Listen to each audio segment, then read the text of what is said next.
देखिए, एक हमेशा कहा जाता है जो इस तरह के लीडर्स हैं, जिनका बहुत दबदबा चलता है, जिन्होंने लंबे वक्त, आप सोचिए ना, वाम दलों के गढ़ को एक तरह से ढाकर वो सत्ता में आई, फिर सत्ता उन्होंने वापस हासिल की, तो नर्वसनेस की बात आती है कि 3 दिन में क्या वहां पर रहना एक नर्वसनेस दिखा रहा है? क्या शुभेंदु अधिकारी के जो पारंपरिक वो जगह है उस गढ़ में उनके लिए मुश्किल है? और दूसरी तरफ पहले दौर के मतदान पर आपका पर्सपेक्टिव हमारे दर्शक भी जानना चाहेंगे। बीजेपी का दावा है कि 30 में से 26 हम जीत रहे हैं। देखिए, संख्या तो बीजेपी जो है वो इसे बैटल ऑफ नॉर्थ, मतलब अमित शाह जी इतना अच्छा जनरल है एक आर्मी फोर्स का, वो एक कॉन्फिडेंस बिल्डअप करते हैं। मतलब एक डिमांड जो, अगर आप कहते कि रिगिंग हुआ है, सीपीएम जैसे करते थे, और उसमें जो लैक ऑफ कॉन्फिडेंस शो होता है, बीजेपी का सबसे बड़ी प्लस पॉइंट है कि बीजेपी एक सेंस ऑफ कॉन्फिडेंस वो प्रोजेक्ट भी कर सकते हैं अगर हिम्मत है तो। देखो, तो इसमें मेरा सिर्फ ये कहना है, अंजना जी, सबसे पहले एक सेंटेंस में मैं तो ये क्लियर कर देना चाहता हूं रागी जी को बहुत विनम्रता के साथ कि मैं कोई किसी पार्टी का रिप्रेजेंटेटिव नहीं हूं। आप मेरे बारे में भी कुछ शब्द बोले हैं पत्रकार, मेरा नाम जयंत घोषाल है, आप थोड़ा होमवर्क कर लीजिएगा मेरे बारे में। 35 साल का अनुभव है, दिल्ली में ही मैं रहता हूं, मैं बंगाली हूं, इसीलिए मैं ममता के साथ हूं, ऐसे जनरलाइज मत कीजिए। लेकिन मैं आपको यह कहना चाहूंगा बहुत विनम्रता के साथ, प्रधानमंत्री जी भी वाराणसी में जाके रोड शो करते हैं, अपने कॉन्स्टिट्यूंसी को प्यार दिखाना और प्रोजेक्ट करना ये कोई बुरी बात नहीं है। इसमें कोई नफरत और ये जो अभी मैं चिल्ला नहीं सकता हूं, मैं राजनेता नहीं हूं, चिल्ला के मेरा पॉइंट जो है बहुत प्यार से बोलना चाहूंगा कि अगर आप कहेंगे कि कोई टेंशन नहीं है, बीजेपी से अचीवर इन बंगाल।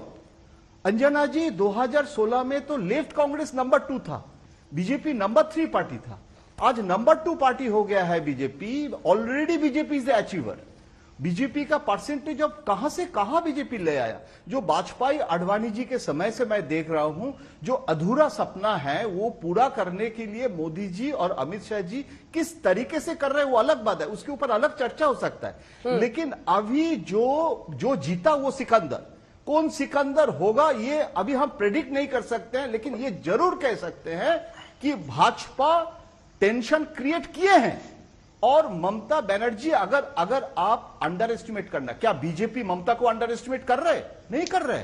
अगर करते तो प्रधानमंत्री का 10 रैली करने का कोई जरूरत नहीं होता था।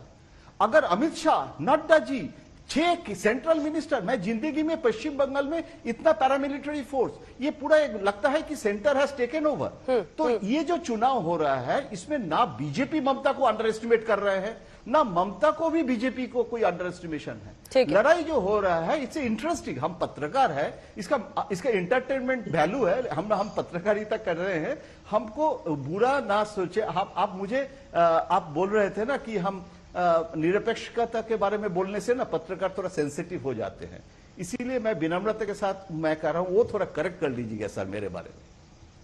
ठीक है, रागी जी रिस्पॉन्ड करना चाह रहे हैं। रागी जी, देखिए, अभी भी उन्होंने जिस शब्द का प्रयोग किया, भारतीय जनता पार्टी ने टेंशन क्रिएट किया है। राजनीति में यदि आपको चुनौती दी जाती है तो उसको टेंशन नहीं बोलते। ये नहीं बोला टेंशन नहीं, उनका मतलब था संगीत रागी, उनका मतलब था कि ममता दीदी को टेंशन क्रिएट किया, टेंशन में आए। आप नहीं, आपने बीजेपी टेंशन क्रिएट किया। आप टेंशन मतलब हिंसा में जा रहे हैं। नहीं, आपने बोला है, मैंने उसी का उत्तर दिया है। मैंने जो नहीं बोला है, आप हमारे सामने ही अगर आप मेरे बारे में तो मेरे पीछे क्या बोल देंगे? नहीं, आप अपनी आवाज को दोबारा से सुन लीजिएगा। मैं इतनी ही विनम्रता के साथ आपको कह रहा हूं। दूसरी बात जो आपने की है, आपने जो कहा कि सेंटर ने लगता है पूरे बंगाल को टेक ओवर कर लिया है।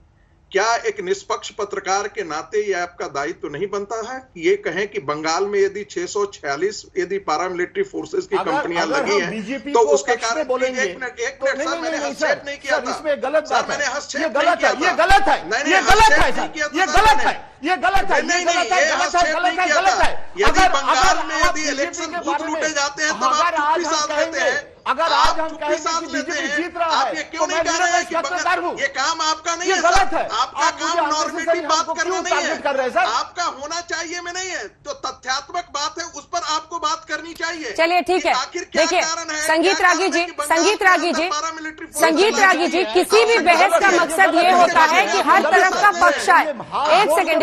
एक सेकंड आवाज नीचे कीजिए प्लीज। संगीत रागी जी, ये किसी एक जिसे हमने पत्रकार के तौर पर चैनल पर बुलाया है, उनको अपनी बात रखने दीजिए। आप बात टॉपिक पर रखिए ना, ये बहस उन पर थोड़ी है, उन पर नहीं है। आप उस पर कहिए कि मैं इससे सहमत नहीं हूँ, अपनी बात कहिए। अब बहस को आगे ले चलिए, इसको आगे ले। आप मीडिया के खिलाफ बोल रहे हैं। You are talking against media, you are talking against media.